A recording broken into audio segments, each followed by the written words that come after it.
안녕하십니까. 8월 19일 금요일 말씀 묵상 함께 시작하겠습니다. 오늘도 주님께서 우리에게 베풀어 주시는 그 크신 사랑을 깊이 깨닫고 감격과 감사 가운데 하루를 살아가시는 귀한 성도님들 다 되시길 바랍니다. 오늘 본문은 마태복음 26장 36절에서부터 46절까지 말씀입니다. 겟세마네 기도 이야기인데요. 어제 본문과 연결되어서 우리 제자들이 과연 예수님과 함께 어떤 사역을 감당해야 될까, 어떤 마음으로 살아야 될까를 생각해 보게 되는 굉장히 우리들에게 강력한 도전을 주는 말씀인 것 같습니다. 그럼 먼저 말씀을 보고 계속해서 묵상을 이어나가도록 하겠습니다. 이에 예수께서 제자들과 함께 겟세마네라 하는 곳에 이르러 내가 저기 가서 기도할 동안에 너희는 여기 앉아 있으라. 베드로와 세베대의 두 아들을 데리고 가실새 고민하고 슬퍼하사 내 마음이 매우 고민하여 죽게 되었으니 너희는 여기 머물러 나와 함께 깨어 있으라. 조금 나아가사 얼굴을 땅에 대시고 엎드려 기도하여 이르시되 내가 아버지여, 만일 할만하시거든 이 잔을 내게서 지나가게 하옵소서. 그러나 나의 원대로 마시옵고 아버지의 원대로 하옵소서. 제자들에게 오사 그 자는 것을 보시고 베드로에게 말씀하시되 너희가 나와 함께 한 시간도 이렇게 깨어 있을 수 없더냐. 시험에 들지 않게 깨어 기도하라. 마음에는 원이로되 육신이 약하도다. 다시 두 번째 나아가 기도하여 이르시되 내 아버지여, 만일 내가 마시지 않고는 이 잔이 내게서 지나갈 수 없거든 아버지의 원대로 되기를 원하나이다 하시고 다시 오사 보신즉 그들이 자니 이는 그들의 눈이 피곤함일러라. 또 그들을 두시고 나아가 세 번째 같은 말씀으로 기도하신 후 이에 제자들에게 오사 이제는 자고 쉬라. 보라, 때가 가까이 왔으니 인자가 죄인의 손에 팔리느니라. 일어나라, 함께 가자. 보라, 나를 파는 자가 가까이 왔느니라. 예, 말씀 잘 보셨습니까? 우리는 지금 마태복음의 마지막 예수님께서 십자가를 지시는 그 부분을 읽어가고 있는데, 어제까지의 본문에서는 한마디로 말해서 제자들이 도움이 안 됩니다.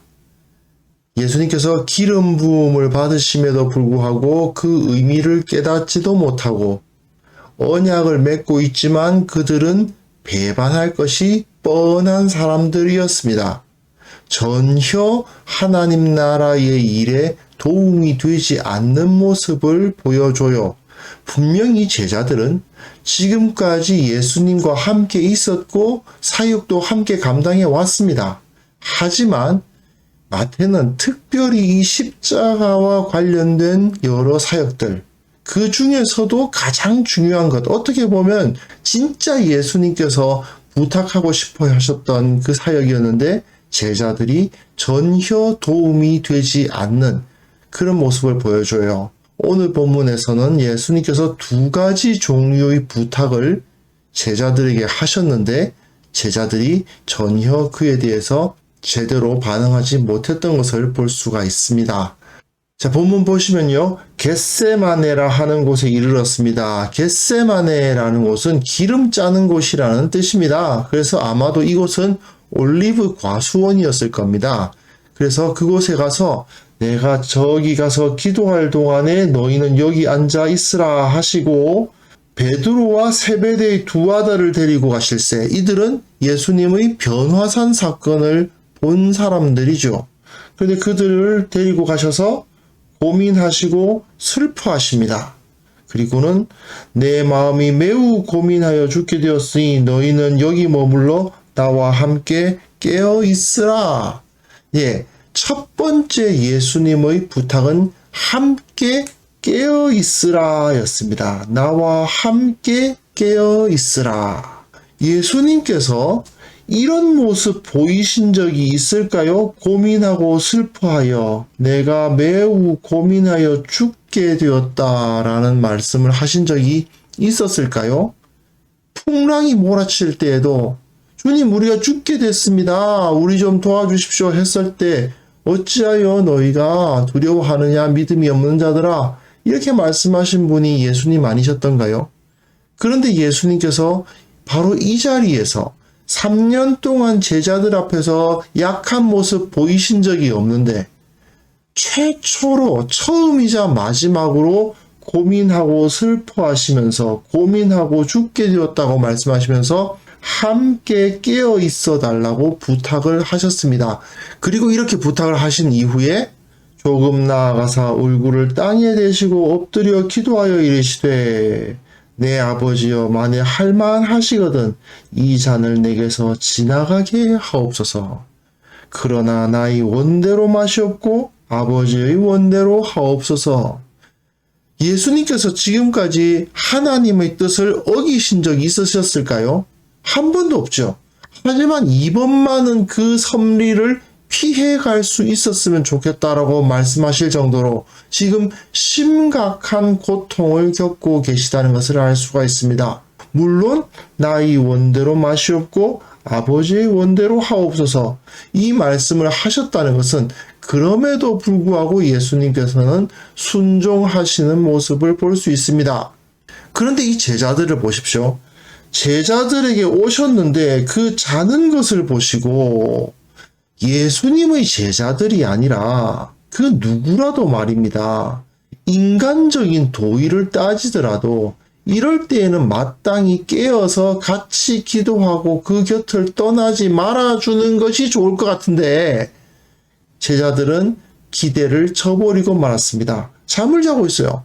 그리고 예수님께서 말씀하시죠. 베드로에게 말씀하시되 너희가 나와 함께 1시간도 이렇게 깨어 있을 수 없더냐?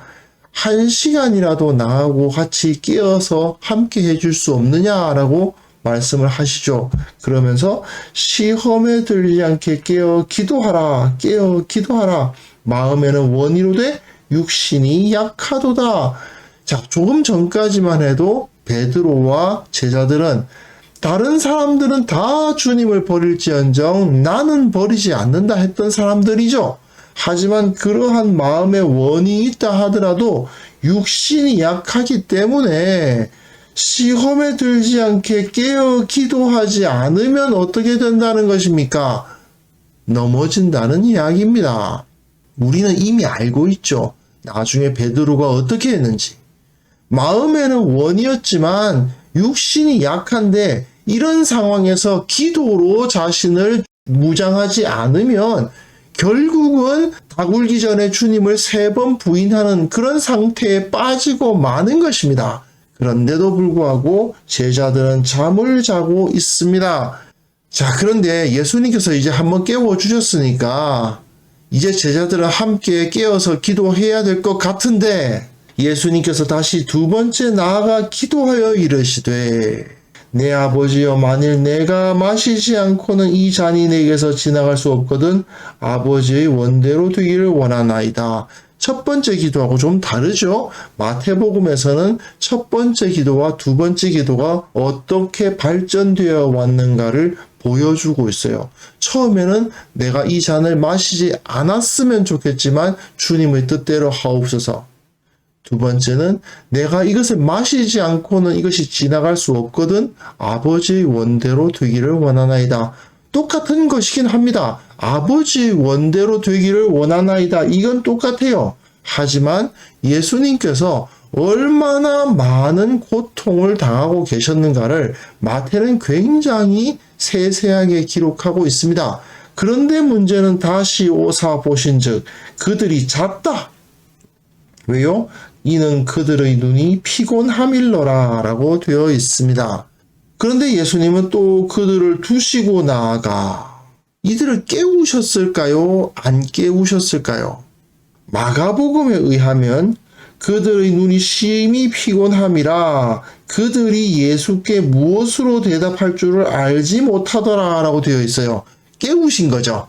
또 자가지고 예수님이 깨우시니까 이 제자들이 예수님 앞에 무슨 말을 해야 될지를 모를 정도로 부끄러워했다라고 마가복음에서는 기록하고 있고요.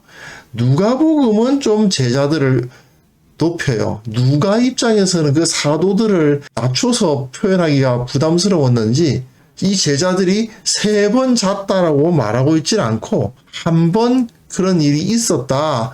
바로 예수님께서 오셔서 깨우셨는데 어찌하여 자느냐, 시험에 들지 않게 일어나 기도하라 하실 때에, 이게 첫 번째예요. 첫 번째로 말씀하실 때에 한 무리가 오는데 유다가 왔다, 이렇게 기록하고 있어요. 게다가 누가복음 같은 경우는 제자들이 슬픔으로 인하여 잠들었다라고 표현하면서 누가 입장에서는 그야말로 하늘 같은 사도들인데 그들이 예수님과 함께 기도 안 하고 잤다, 뭐 이런 거 쓰려니까 굉장히 부담스러웠나 봅니다. 어쨌든 간에 이렇게 다르게 기록하고 있긴 합니다. 그런데 마태복음에서는 예수님께서 그들을 깨우시지 않은 것처럼 보이죠. 마가복음에서는 깨우셨구나 싶은 게 있는데 마태복음에서는 그냥 자는 거 보시고 다시 기도의 자리로 가셔서 3번째 같은 말씀으로 기도하신 것으로 기록하고 있습니다. 그 다음 본문 보시면요. 제자들에게 다시 오셨습니다. 제자들은 또 자고 있었을 것 같습니다. 그런데 이제는 자고 쉬라. 보라, 때가 가까이 왔으니 인자가 죄인의 손에 팔리느니라. 이제는 자고 쉬라? 사실은 수고했다, 그 말씀입니다. 열심히 일했으니까 이제는 쉴 때가 됐다, 그 말씀입니다. 이것은 사실은 안식을 떠올리게 하는 말씀이거든요. 안식이란 열심히 일을 하고 난 다음에 그 일의 열매를 맛보면서 편안하게 쉬는 것을 의미하는 거예요. 계속 그냥 쉬는 것이 안식이 아니고 하나님께서도 6일간 일하신 다음에 야, 이거 참 잘 만들었다 하시면서 그것을 기뻐하시면서 쉬신 거 아니에요. 제가 예전에 대학생들 사역할 때 안식에 대해서 비유로 설명한 적이 있는데 마지막 기말고사를 딱 보고 난 다음에 만점을 확신하며 그 시험장을 딱 나올 때 느껴지는 그 느낌, 그게 바로 안식이다, 이렇게 설명한 적이 있어요. 나 정말 한 학기 동안 정말 열심히 했다. 야, 이제 방학이다. 정말 이제는 좀 쉴 수 있겠다. 그런 마음이 드는 거, 그걸 안식이라고 하는 거거든요. 근데 지금 예수님께서 제자들에게 뭐라고 말씀하십니까? 안식을 선포하시는 거예요. 제자들이 뭐 했다고? 잠만 잤잖아요. 그런데도 예수님께서는 마치 제자들이 실제로는 아무것도 하지 않고 잠만 잤음에도 불구하고 나와 함께 기도해 준 사람인 것처럼, 그들이 나와 함께 기도한 동역자인 것처럼 여겨주시면서 그들에게 안식을 선포하시는 겁니다. 그리고 나서 2번째 부탁이 주어집니다. 일어나라, 함께 가자. 이게 2번째 부탁입니다. 이것은 사실은 아가서에 나와 있는 표현입니다. 나의 사랑하는 자가 내게 말하여 이르기를, 나의 사랑 내 어여쁜 자여 일어나서 함께 가자. 일어나라, 함께 가자. 같은 표현이죠. 예수님께서 그 제자들에게 사랑 표현을 하고 계신 것입니다. 어떤 제자들이요? 함께 좀 깨어 있어서 기도 좀 같이 해달라고 했더니 쿨쿨 잔 그 제자들 말입니다. 그들에게 사랑 표현을 사용하시면서 일어나라, 함께 가자. 2번째 부탁을 하시는 거죠. 오늘은 이 본문으로 끝나기 때문에 제자들이 이 2번째 부탁에 대해서 들어드렸는지 안 들어드렸는지 나타나지 않지만 알고 있죠? 예수님과 함께 갔습니까? 아니잖아요. 그 중에 단 한 명도 예수님과 함께 그 길을 동행한 사람이 없었습니다. 제자들은 함께 깨어있어 기도하라는 첫 번째 부탁에 제대로 응답하지 않았을 뿐 아니라 이 2번째 부탁, 일어나라, 함께 가자라는 부탁에도 순종하지 않았습니다. 사실은 함께 깨어있어 기도하라는 그 부탁을 못 들어주는 사람들은 일어나라, 함께 가자라는 부탁에 응답할 수가 없어요. 깨어서 기도하는 노력을 하지 않고 어떻게 주님과 동행합니까? 그럼 불가능한 거죠. 정말 깨어서 기도하지도 못하는 자가 주님과 동행하겠다? 기지도 못하는 주제에 뛰겠다고 하는 거랑 똑같습니다. 이건 말이 안 됩니다. 예수님의 상황을 한번 생각해 보십시오. 제자들은 다 잠들어 버리고 홀로 기도하셨습니다. 그런데도 불구하고 그 제자들에게 마치 같이 나를 위해 기도해 준 사람들인 양 여겨주십니다. 그리고 또한 예수님께서는 이 사람들이 다 도망갈 거 알고 계셨습니다. 그럼에도 불구하고 어떻게 하십니까? 일어나라, 함께 가자. 너희들이 나와 함께 할 동역자들이다. 나와 함께 같은 길을 걸어갈 사람들이다 라고 인정을 해주고 계시는 거죠. 예수님께서는 이렇게 완전히 끝까지 제자들을 믿으셨고 끝까지 제자들을 신뢰하셨지만 제자들은 그 신뢰에 대해서 전혀 제대로 응답하지 못했던 것을 오늘 본문을 통해서 우리는 알 수가 있습니다. 사실 예수님께서 한 번이라도 제자들에게 무엇을 부탁한 적이 있으셨을까? 없으셨을 것 같습니다. 정말 예수님께서 한 번도 그렇게 약한 모습 보이시면서 부탁하신 적이 없는데 처음이자 마지막으로 부탁하신 거 함께 깨어있어 기도하라 이거였지 않습니까? 그런데 이 부탁을 못 들어드린 이 제자들이 어떻게 함께 가자는 부탁은 들어드릴 수 있었겠습니까? 결국 두 부탁을 다 못 들어드리고 겟세마니에서 함께 깨어있지 못했고 결국 예수님께서 잡혀가시는 그 길을 함께 갈 수 없었으니 이 사람들은 다 예수님을 버리고 도망갈 수밖에 없는 거죠. 제자랍시고 데리고 있었더니 정말 결정적인 순간에 털끝만큼도 도움이 안 돼요. 그런 모습을 여기서 보여주고 있습니다. 이 본문을 읽는 우리들은 어떤 마음을 품어야 될까요? 사실은 제가 계속 반복해서 말씀드리고 있습니다. 세 번째 계속 말씀드리지만 이 사건은 다시 재현되어서는 안 되는 사건입니다. 절대 주님이 홀로 기도하시도록 내버려 두지 않아야 됩니다. 절대로 예수님께서 기름 부음 받으시는데 그 중에 그 어느 사람의 입에서라도 기름 아깝다 소리를 하지 못하게 만들어야 됩니다. 그게 바로 우리가 감당해야 되는 주님과의 관계죠. 주님께서 홀로 죄인의 손에 팔리지 않도록 우리는 주님과 함께 동행해야만 합니다. 이러한 결단이 우리에게 있어야 되는 것이죠. 그럼 이 모든 것이 가능하기 위해서 우리에게 반드시 필요한 것이 무엇이겠습니까? 결국 늘 깨어서 기도하는 것입니다. 지금까지 계속 깨어 있으라고 말씀하셨잖아요. 너희의 사명에 집중하라. 부지런히 섬기라. 그리고 그 가운데에서 주님과 함께 기도하는 삶을 살라고 마태복음은 이렇게 우리에게 도전하고 있습니다. 그래서 이 시간 우리가 함께 기도할 때에 정말 내가 성령의 능력을 힘입어서 늘 깨어 기도하고 주님과 동행하게 하옵소서. 우리 교회의 모든 성도들이 다 주님을 닮아서 이제는 다시는 주님께서 홀로 기도하시지 않도록 다시는 주님께서 홀로 그 길을 걸어가시지 않도록 내가 주님과 함께 끼어 있을 것이며 내가 주님과 함께 동행하겠습니다. 이러한 결단을 하는 성도들이 되게 하옵소서. 함께 기도하는 시간을 가졌으면 합니다.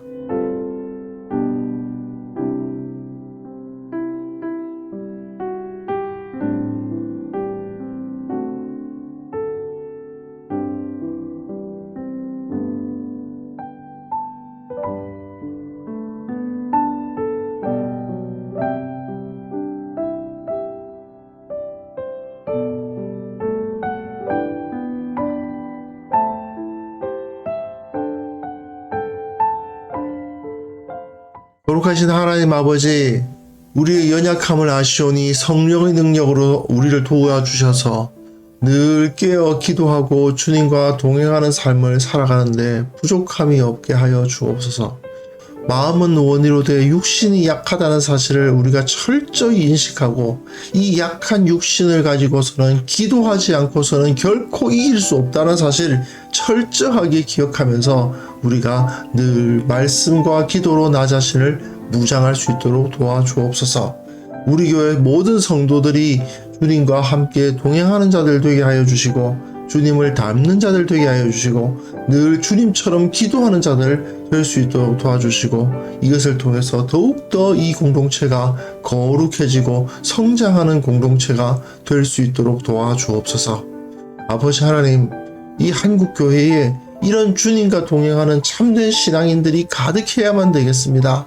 주님께서 불쌍히 여겨주시고 참으로 이런 신앙인들에 의해서 세상 가운데 예수 그리스도 영광이 온전히 드러나는 역사가 일어날 수 있도록 주께서 은혜 베풀어 주시고 이 한국교회가 더욱더 주님께 가까이 나아가는 그러한 살아있는 공동체가 될 수 있도록 주여 역사하여 주옵소서.